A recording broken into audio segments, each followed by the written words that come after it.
Caríssimos irmãos e irmãs, nesta quarta-feira da terceira semana da Quaresma, a liturgia nos dá a ocasião de refletirmos a respeito desta união que existe entre a verdade, entre o espírito da lei, o espírito novo da lei e a observância de toda a lei.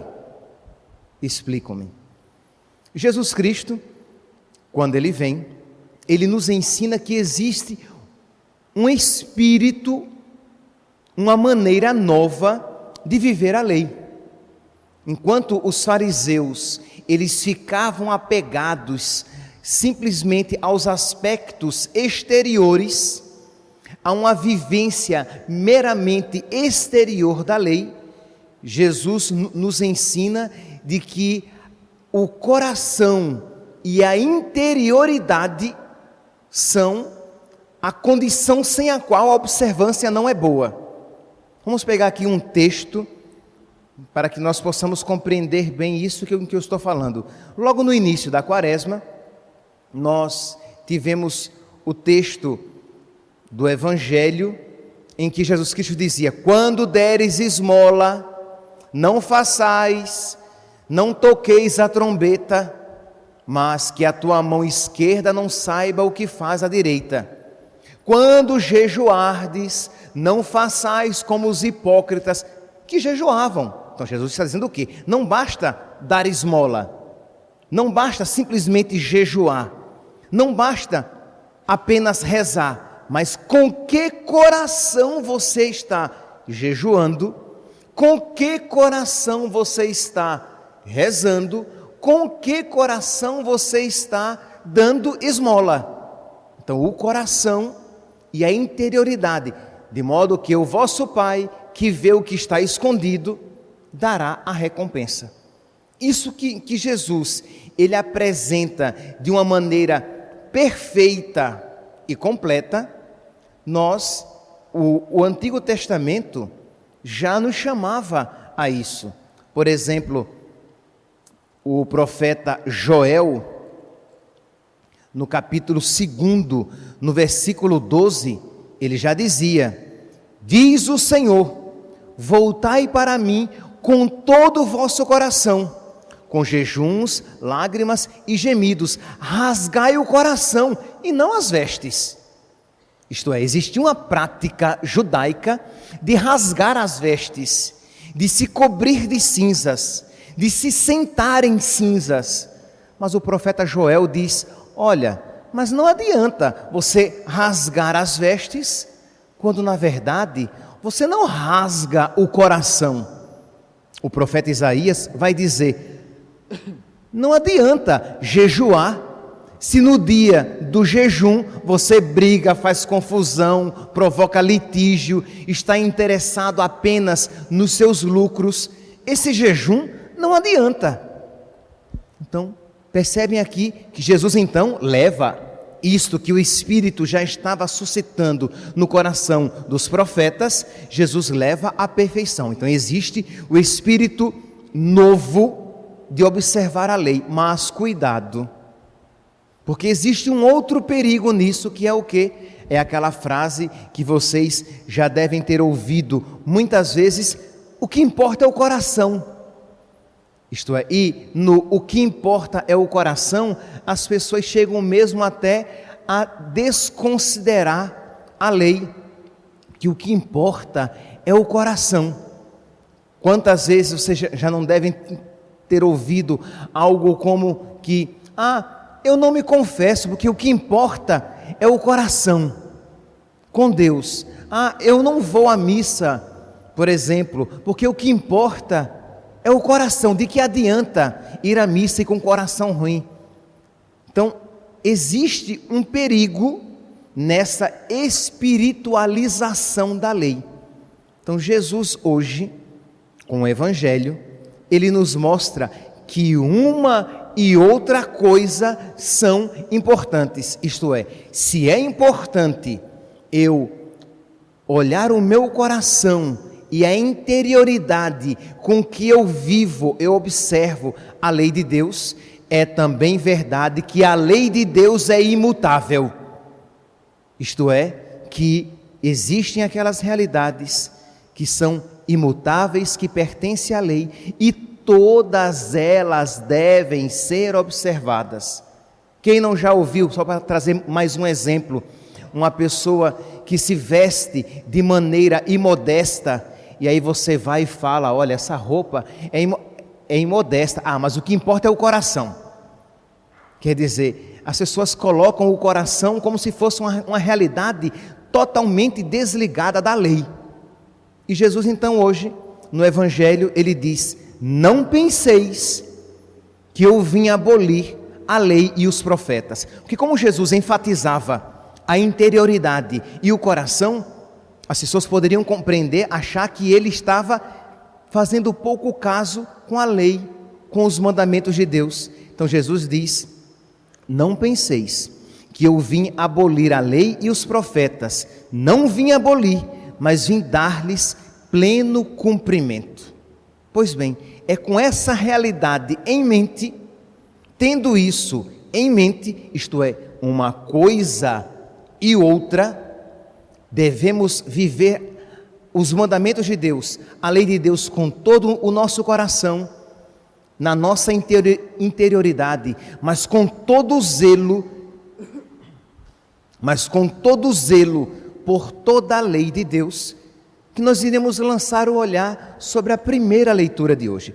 Tudo isso foi apenas para nos preparar, lançar o olhar sobre a primeira leitura retirada do livro do Deuteronômio, no capítulo 4, no versículo 1 ao 5, em que Moisés está com o povo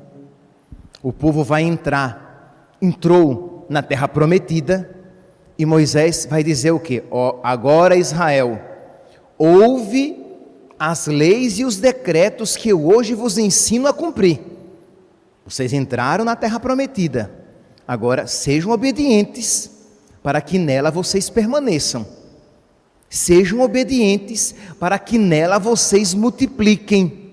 E não se esqueçam, na lei de Deus está a vossa sabedoria e inteligência. Na observância, na obediência à lei de Deus está a vossa inteligência e sabedoria. Versículo 6. Vós guardareis, pois, e os poreis em prática, tudo aquilo que Deus ordenou, porque neles está a vossa sabedoria e inteligência perante os povos. Mas, se vós virardes as costas aos mandamentos de Deus, vós com certeza perecereis. E Moisés, inspirado por Deus, diz, e isso acontecerá. Vocês que estão entrando na terra prometida, vocês não permanecerão nela por muito tempo. Por quê? Porque vocês vão se perverter e vão se afastar de nosso Senhor. Se vocês pegarem o capítulo 4 do livro do Deuteronômio e lerem todo o capítulo 4, vocês verão que a leitura de hoje vai até o versículo 9. Mas peguem todo o capítulo 4 e vocês verão lá no versículo 16, Deus diz, guardai-vos da idolatria. Até o versículo 9, Deus diz o que é que deve ser observado. Eu vos ensinei leis e decretos, conforme o Senhor meu Deus me ordenou, para que os pratiqueis na terra que ides entrar, e da qual tomareis posse. Mas guardai-vos da idolatria, cuidado com a idolatria, não prendais o vosso coração aos outros deuses. No versículo 25, Deus diz, mas vós vos corrompereis, vós vos afastareis de Deus. E o que é que Moisés diz? Isso aqui é importante, meus santos. O que é que Moisés diz? E quando isso acontecer, Deus permitirá que a desgraça venha sobre vós. Mas por que é que Deus permitirá que a desgraça venha sobre o povo? Por que é que Deus permitirá que o povo seja invadido, que o povo seja destruído, que o templo seja arrasado, que o culto seja extinto? Para que vós vos arrependais dos vossos pecados, volteis a mim e eu vos perdoarei. Isto é, vejam aqui, meus santos, a bondade de Deus. Vamos aqui compreender como é que age o nosso coração. Quando alguém nos faz mal, qual é a nossa atitude? Nós queremos nos vingar e não queremos mais amizade com aquela pessoa. Quando alguém nos trai, quando alguém nos calunia, quando alguém nos causa um prejuízo, nós queremos de alguma maneira que ela sofra, mas nós queremos que ela sofra para que ela prove da mesma tristeza que eu provei, não porque eu queira novamente aproximação com aquela pessoa. Quando Deus aqui fala que Deus permitirá que a destruição venha sobre o seu povo, é para que o seu povo se tornou tão duro que o único caminho de arrependimento é o sofrimento. Porque o que Deus quer é que o homem se converta e tenha vida. Que o homem viva e tenha vida em abundância. Então, versículo 25. Vós vos corrompereis e fabricareis ídolos para vós. Certamente, versículo 26. Imagine, o povo está entrando na terra prometida, Deus está dando os mandamentos, mas Deus diz, certamente, eu conheço você, meu santinho, eu conheço você, minha santinha, você é ruim, eu amo você, porque quem ama o ruim, bom lhe parece, então eu amo você, eu amo vocês, mas vocês vão se corromper, vocês vão me desobedecer, vocês vão cair na idolatria. Então Deus aqui está dizendo, certamente não vai tardar, não tardareis a desaparecer da terra, cuja possessão ides tomar agora, depois de atravessar o Jordão. O Senhor vos espalhará entre os povos, e restareis poucos entre as nações. Lá caireis na idolatria. Então o que é que vai acontecer? Quando vocês se afastarem de mim, quando a dispersão vier e o castigo acontecer, vocês vão se arrepender, vocês vão chorar os próprios pecados e vocês se voltarão para mim. A provação, meus santos, é necessária para nos purificar no amor. A tribulação, o sofrimento é necessário, e nós dizemos isso, se não vem pelo amor, vem pela dor. É verdade. Então, quando o coração de Israel se endurece de tal maneira que o único caminho é o sofrimento vem para que, versículo 29, então, depois do sofrimento, então procurarás o Senhor teu Deus e o encontrarás, contanto que o busques com todo o coração e com toda a tua alma. Versículo 30, quando todos esses males tiverem acontecido, tiverem caído sobre ti, mais tarde, em tal tribulação, voltar-te-ás para o Senhor.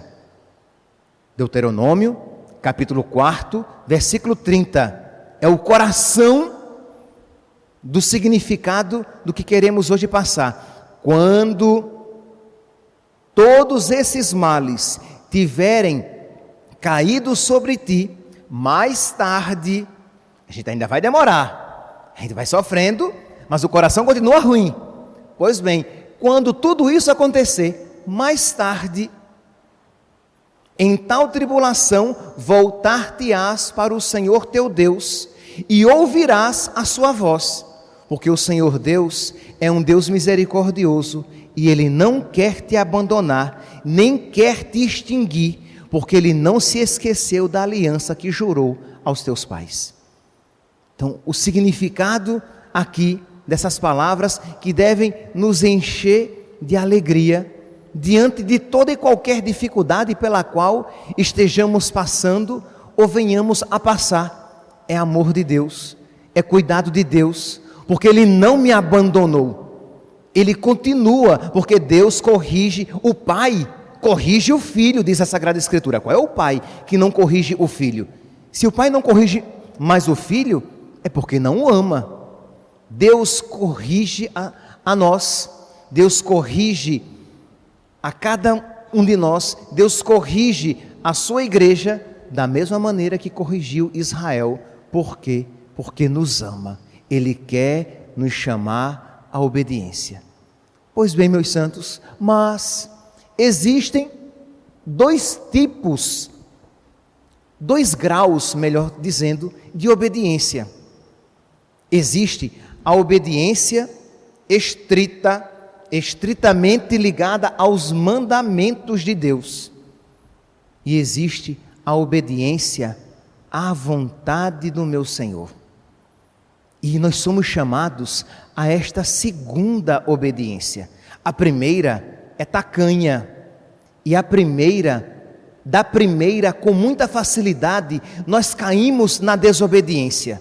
Que se você diz, eu vou obedecer apenas e tão somente os mandamentos de Deus, e que para mim já é muito, você, meu santo, minha santa, com muita facilidade, você desobedecerá a Deus.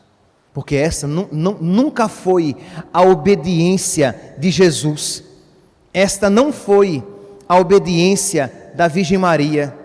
Esta não foi a obediência do nosso pai São José. Hoje é quarta-feira, nós nos recordamos de São José, e porque amanhã é seu dia. Amanhã é seu dia. Essa não foi a obediência de São José. A obediência de um filho que ama o Pai, de um filho de Deus, que confia no seu amor e na sua misericórdia, é: Senhor, eu quero fazer a tua vontade, não apenas obedecer aos teus mandamentos. Porque existem realidades que ultrapassam os mandamentos e que são próprias, e que a obediência é própria apenas a quem ama. Por exemplo, quem é que diz que é obrigado vir à missa todos os dias? Qual é o mandamento que diz que é obrigado fazer alguma penitência todos os dias?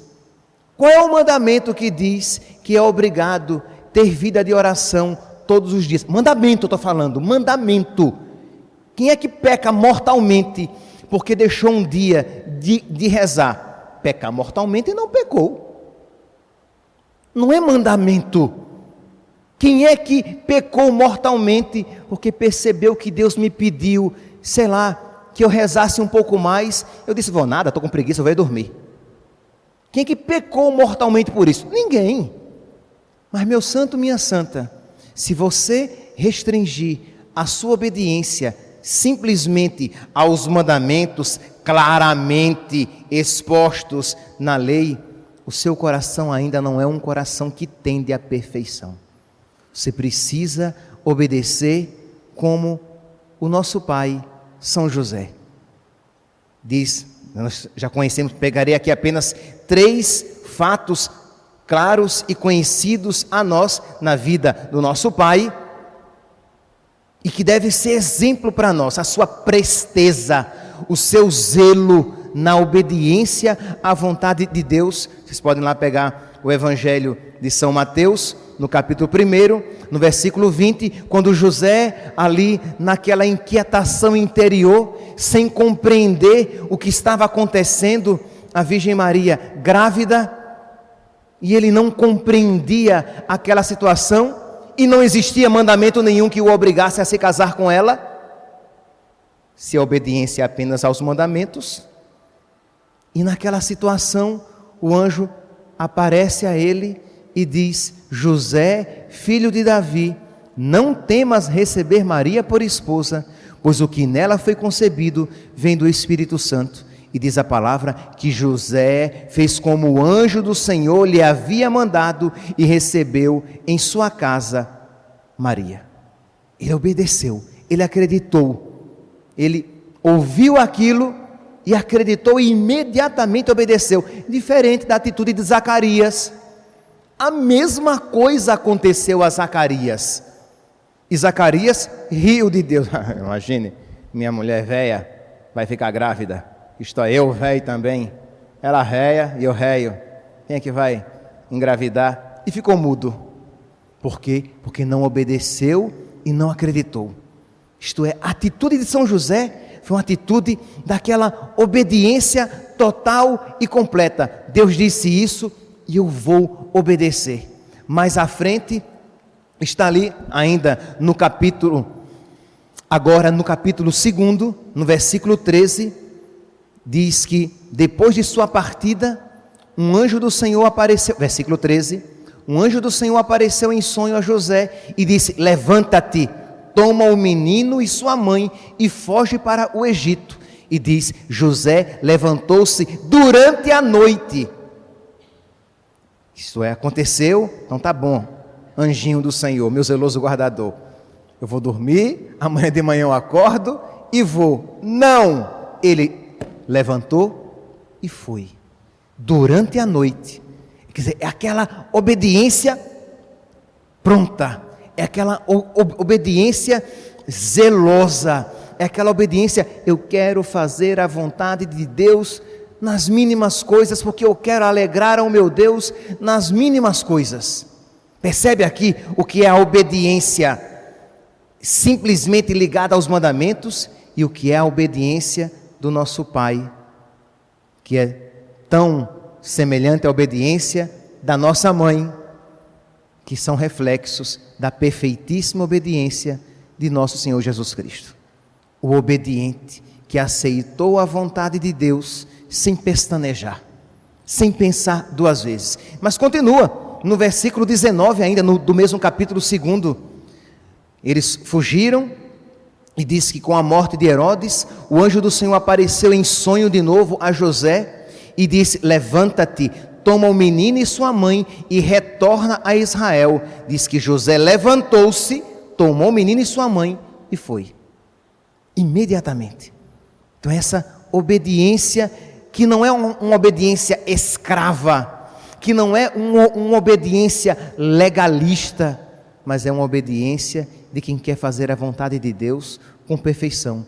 Essa obediência, ela é interna, ela é do coração, mas ela é ligada plenamente à vontade de Deus nos mínimos detalhes em que ela se manifeste. Meus irmãos, nós queremos nos preparar para a Páscoa. Nós queremos nos preparar para a nossa ressurreição. Esta obediência, o exercício desta obediência precisa estar no nosso coração.